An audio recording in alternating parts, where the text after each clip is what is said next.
አርእስተ ዜና የዑለማ ጉባኤ ምክትል ፕሬዝዳንት ሼክ ጁነይድ ሐምዛ በጅግጅጋ ጉብኝት አደረጉ።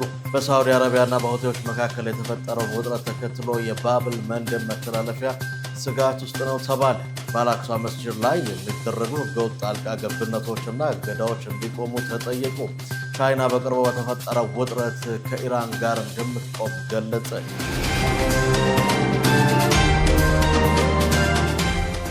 ፕሮፐርቲስ ለመኖሪያ ምቹ በሆነችው ሳር ቤት ላይ ከአደምስ ህንፃ አጠገብ እንደዚሁም ደግሞ ቡልጋሪያ ላይ ከአልነጃሺ መስጊድ ፊት ለፊት እጅግ ዘመናዊና ቅንጡ የሆኑ የመኖሪያ ቤቶችን ከባለ 1 መኝታ እስከ ባለ 3 መኝታ በተለያዩ የካሬ አማራጭ ያላቸውን ቤቶች በ20% ቅድመ ክፍያ እንደዚሁም 80%ቱን ያለምንም ወለድ ያለምንም ዋጋ ጭማሪ ከፍላችሁ የምትጨርሱበትን ያከፋፈል ሁኔታ አመቻችተን በሽያጭ ላይ እንገኛለን። እንዲሁም ደግሞ የንግድ ሱቆችን ከ900 ሺህ ብር ቅድመ ክፍያ ጀምሮ እኛ ጋር ማግኘት ይችላሉ። ለበለጠ መረጃ ታች በምናስቀምጠው ስልክ ይደውሉልን። ቴምር ፕሮፐርቲስ የህልሞ ማረፊያ።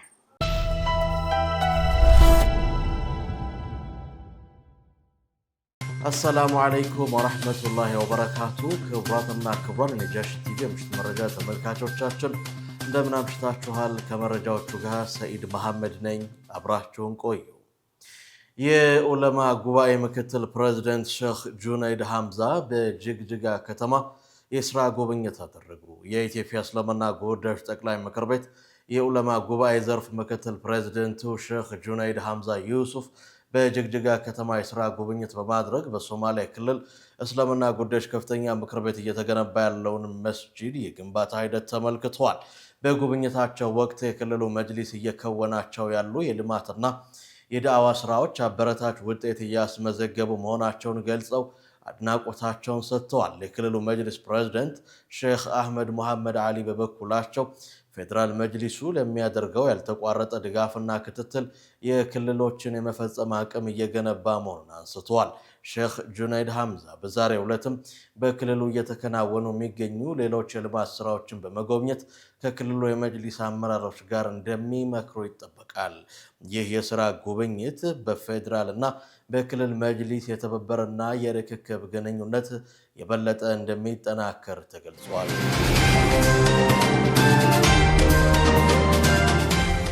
በሳዑዲ አረቢያና በሁቲዎች መካከል የተፈጠረውን ውጥረት ተከትሎ የባብል መንደብ መተላለፊያ ስጋት ውስጥ መግባቱ ተገለጸ።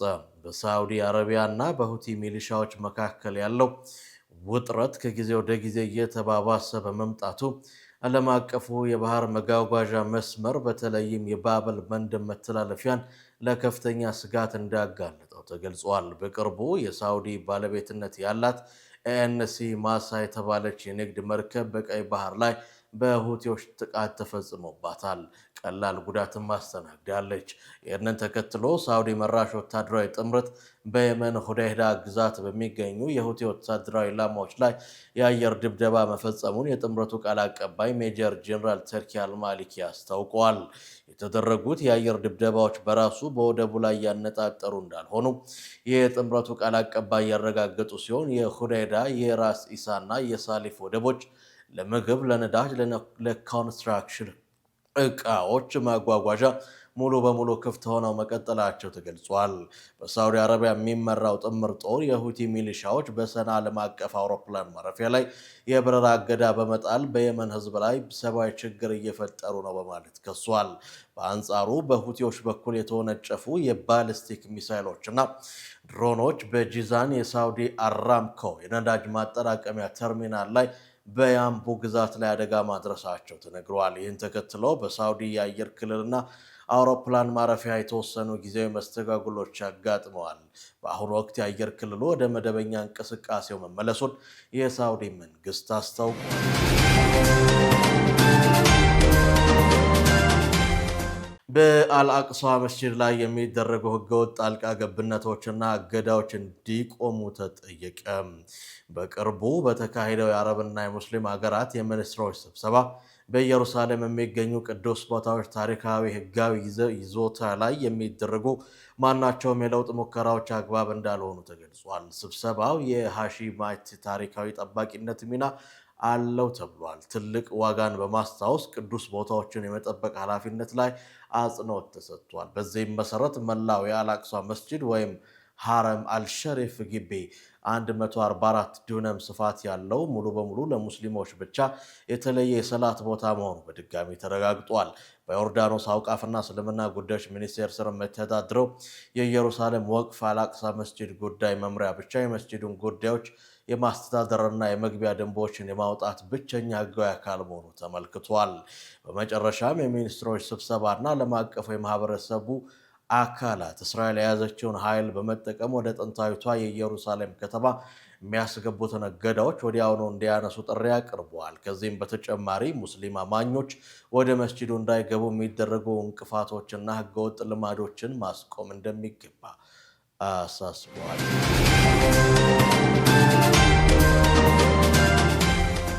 የሰለሚያ መስጂድ የኦቶማን ኤምፓየር ድንቅ የሥነ ህንፃ ጥበብ ማሳያ ሆነ። በምዕራባዊቷ ቱርክ ኤዲርኔ ከተማ የሚገኘው ታሪካዊው የሲሊማዬ መስጂድ የኦቶማን ኤምፓየር የጥበብና የግንባታ ከፍታን የሚያሳዩ ታላላቅ ቅርሶች አንዱ ነው ተብሏል። ይህ ጥንታዊ ሃይማኖታዊ ተቋም በዓለም አቀፍ ደረጃ በስነ ህንፃ ውበቱ ተጠቃሽ በመሆኑ በዩኔስኮ የዓለም ቅርስነት ተመዝግቦ የሚገኝ ድንቅ የቱሪዝም መዳረሻ ነው። ይህንን ታላቅ መስጂድ ያስገነቡት ሱልጣን ሰሌም ሁለተኛ ሲሆኑ የግንባታ ስራውን ያከናወኑት ደግሞ በወቅቱ የኦቶማን ግዛት ታዋቂውና ዋና አርክቴክት ሜሞር ሲናን በፈረንጆቹ ከ1568 እስከ 1575 ባሉት ዓመታት ነው።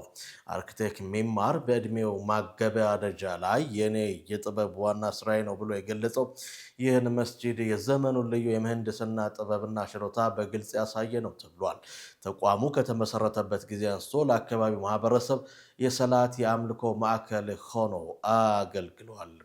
ከዚህም በተጨማሪ በውስጡ የተለያዩ ትምህርት ቤቶች፣ ቤተ መጻሕፍት፣ ማህበራዊ አገልግሎት መስጫ ተቋማትን በማካተት ለህብረተሰቡ መንፈሳዊና ማህበራዊ ህይወት ከፍተኛ አስተዋጽኦ እያበረከተ ነው።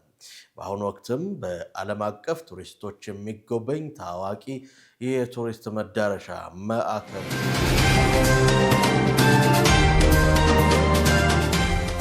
ከ600 ዓመታት በላይ ያስቆጠረው ታሪካዊው ሃጊያ ሶፊያ መስጂድ ለሰጋጆች ክፍት ተደረገ።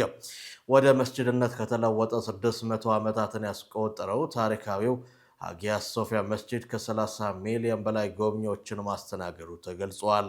ከ916 ዓመታት በላይ ቤተ ክርስቲያን፣ ለ86 ዓመታት ደግሞ ሙዚየም ሆኖ የቆየው ይህ ታሪካዊ መስጂድ ትላንት በይፋ ለሰጋጆች ክፍት ተደርጓል።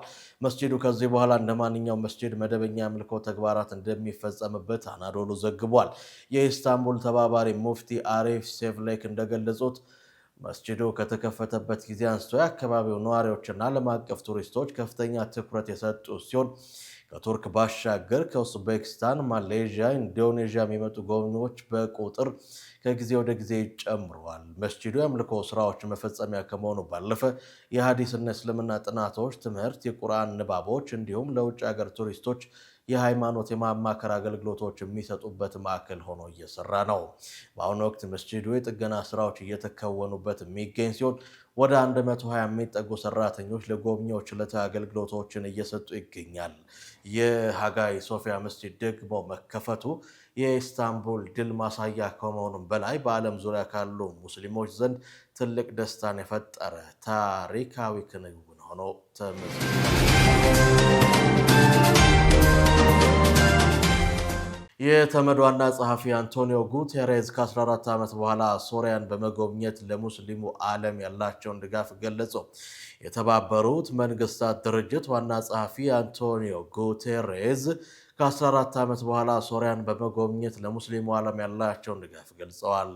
ጉቴሬዝ በደማስቆ አውሮፕላን ማረፊያ ሲደርሱ የሽግግር መንግስቱ የውጭ ጉዳይ ሚኒስትር አሳድ አልሻባኒ አቀባበል አድርገውላቸዋል። የጉብኝት በሶሪያ ቀውስ ከተጀመረ ወዲህ ከ2011 ወዲህ ለመጀመሪያ ጊዜ የተደረገ ታሪካዊ ክንውን ነው። ሀገሪቱ ከረጅም ዓመታት ውድመት በኋላ ወደ መረጋጋትና የሉዓላዊነት ምዕራፍ መሻገሯን የሚያሳይ መሆኑን ዋና ጸሐፊው ተናግሯል። አንቶኒዮ ጉቴሬዝ የተባበሩት መንግስታት ድርጅት ለሶሪያ ህዝብና ለሰፊው ሙስሊሙ ዓለም የሚሰጠው ትልቅ የድጋፍ ምልክት መሆኑ ተገልጿል። ዋና ጸሐፊው የሽግግር መንግስቱ መሪ አህመድ አልሻራና ሌሎች የመንግስት ባለስልጣናት የሚያደርጓቸውን ውይይቶች ሶሪያ አካታችና ሁሉንም ዜጎች መብት የሚያስከብር ሰላም እንዲገነባ የሚያስችሏትን አጋርነት እንደሚሰጥ ተገልጿል። ሶሪያ ከትምህርት ተቋማት ጎን በመቆም ሀገሪቱን ከቀውስ ማውጣትና ለሙስሊሙ ዓለም ሰብአዊ መብቶች መከበር ዘላቂ መሰረት የሚጥል መሆኑም ተጠቁሟል።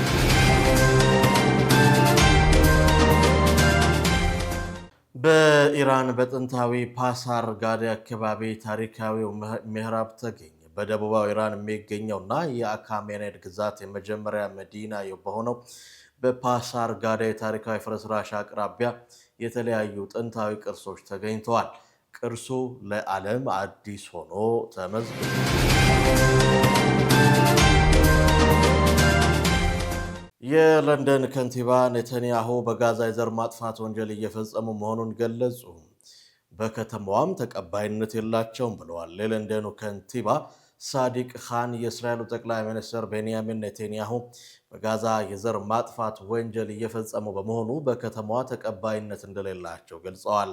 ከንቲባው አክለውም ጠቅላይ ሚኒስትሩ ወደ ለንደን ጉዞ የሚያደርጉ ከሆነ የእንግሊዝ መንግስት የዓለም አቀፉን የወንጀል ፍርድ ቤት የስር ማዘዣ ተግባራዊ እንዲያደርግ አጥብቀው እንደሚጠይቁ ተናግረዋል። ከንቲባ ሳዲቅ ካን በጋዛ የዘር ማጥፋት እየተፈጸመ መሆኑን አምናለው፣ ለዚህም ኔታንያሁ ተጠያቂ ናቸው ብለዋል። አክለውም ጠቅላይ ሚኒስትሩ የዘር ማጥፋት ወንጀል ፈጻሚና ሕግ የጣሱ በመሆናቸው ለፍርድ ሊቀርቡ ይገባል ሲሉ አቋማቸውን በግልጽ አሳይተዋል። በቅርቡም የኒውዮርክ ባለስልጣን የሆኑት ዞህራን ማምዳኒ በተመሳሳይ ኔታንያሁን ወደ አሜሪካ በሚያደርጉት ጉዞ በአሜሪካ የፌዴራል መንግስት አማካኝነት በዓለም አቀፉ የወንጀል ፍርድ ቤት ስም በቁጥጥር ስር ሊውሉ ይገባል ማለታቸው ይታወሳል።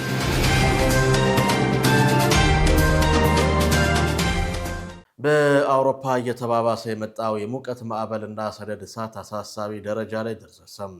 በአውሮፓ በተከሰተው ከባድ የሙቀት ማዕበልና ከቁጥጥር ውጭ በሆኑ የሰደድ እሳቶች ስፔንና ፈረንሳይ ከፍተኛ ጉዳት አስተናግደዋል።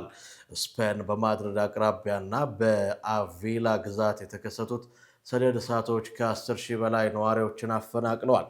ስፔን በሰደድ እሳቱ ሳቢያ ድንገተኛ ጊዜ አዋጅ አውጃ በሀገሪቱ በተከሰተው ሰደድ እሳት ከ140 ሺህ ሄክታር በላይ መሬት ወድሟል ብላለች። በርካታ ሕይወትም ጠፍቷል።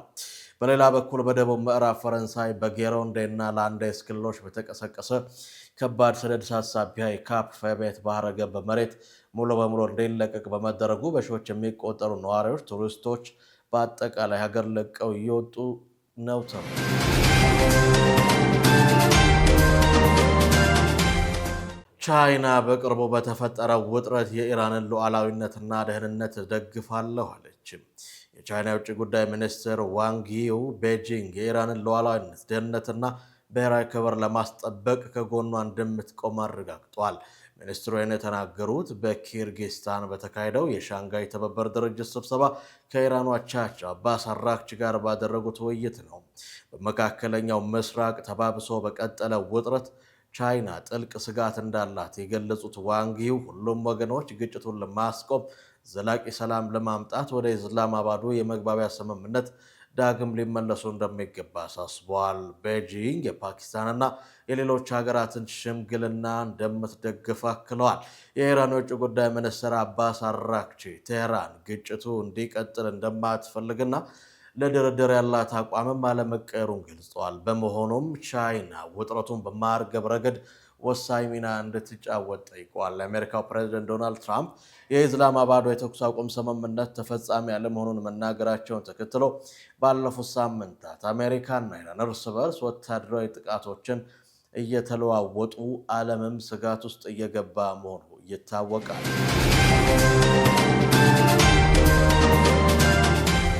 ክቡራትና ክቡራን የነጃሺ ቲቪ የምሽት መረጃ ተመልካቾቻችን ዕለቱን የምሽት መረጃ በዚሁ አገባደድን። ከቀሪ የነጃሺ ቲቪ የምሽት መሰናዶ ጋር መልካም